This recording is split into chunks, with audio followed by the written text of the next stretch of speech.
what's starting to happen now is since the 1970s, I think, since the book by Dr. Moody. He was writing about near-death experiences in a book called Life After Life, and he brings forward many interesting points which have been studied even further since then. I think there's centres now for near-death experience researchers, so it's taken as a subject worthy of investigation by academics, and they're writing books and giving understandings and insights into what's happening. Perhaps for those of you who have not come across the term near-death experience, I should explain that a little bit. A person who has a near-death experience is somebody who's been tragically ill or in an accident or had a heart attack and becomes a sort of a whisker away from dying. To all intents and purposes, they are dead. Everything is shut down in their body, but they're just hanging on to life. But the link there is very tenuous indeed. And under those terrible circumstances, everybody thinks that this person who's had this terrible accident or illness or whatever is going to die. And then the person who is experiencing this finds themselves suddenly out of their body. And as they're out of their body, and this is the experience, this is the research that's taken place. It's not just one or two people. These are thousands of people all over the world that have been interviewed and have given fairly similar accounts of the experience of coming out of their body, seeing their body on, should we say, an operating theatre, or lying virtually dead as after an accident, looking at their body to the extent that they don't feel anything from it. They don't feel, to them, there's no feeling of pain or anything. They're released from their body, and the only thing I can think of is that when you cut your hair, you don't feel attached to your hair that's left there. It's just gone. There's no feeling for it whatsoever. So they're outside their body, and then they find that they're drawn to a particular place where usually they say there's a long tunnel, and they go through this tunnel, and at the end of the tunnel there's this brilliant light that's attracting them. And as they're going through the tunnel, they're being drawn through this tunnel, and all they want to do is to get to that light that's at the end of the tunnel. And as they're approaching this light, it's becoming brighter and brighter and brighter. They also, many of them say, they become aware of family members or friends who have gone on before them, passed into the next world. And they feel encouraged by this, and some of them start speaking to the person that's being drawn to the light, making them feel comfortable. And then they're out of the tunnel and in the company of this being of light. And this being of light is hugely illuminous, not just a little bit, hugely, and it illumines everything in that particular condition, to the extent that the being of light has consciousness, is aware of everything that the person who is being brought into his company, or her, or whatever the company is. You see, many people Christians describe the being of light as being coming into the presence of Jesus. Jews have said, well, it's like coming into the presence of a holy angel. Other people have said, I've come into the presence of God. Other people, perhaps who are atheists, have said, I came into the presence of a being of light.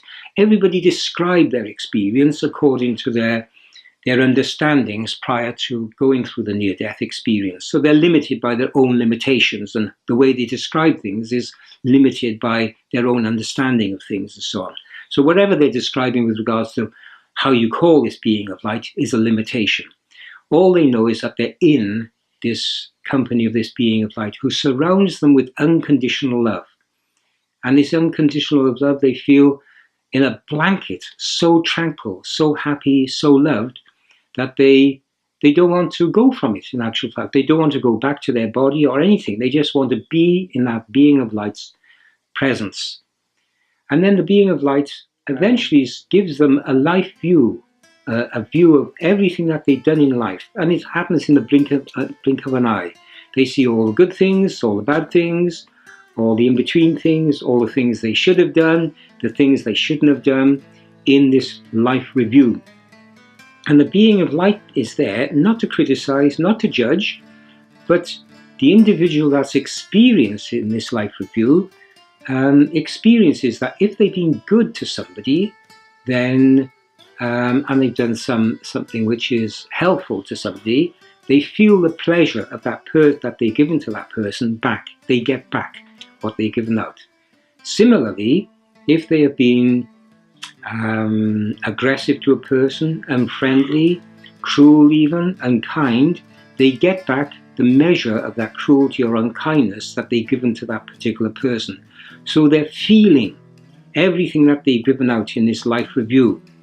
And that's quite instructive because, in a sense, you know, Bahá'í, well, not in a sense, Bahá'í says that we're all the drops of one ocean. And all the drops of one ocean means that we are one. And if we're one, we can pick up the feelings of everybody in reality. There's the reality of the ocean of oneness. In this physical world, we're just coming in to understand that there's a joint consciousness, a joint feeling of oneness that should be here.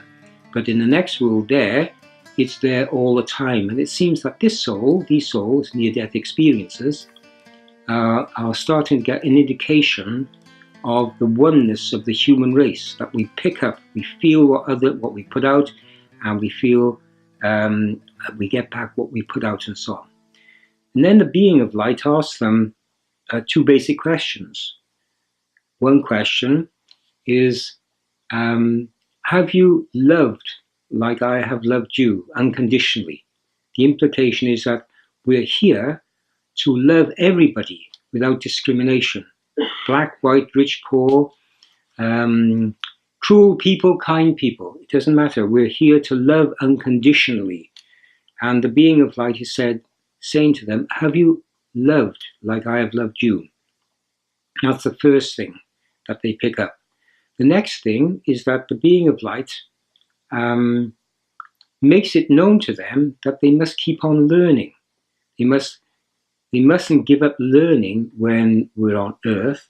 We mustn't go into a static situation, because if we stop learning, then we go into a stagnant life.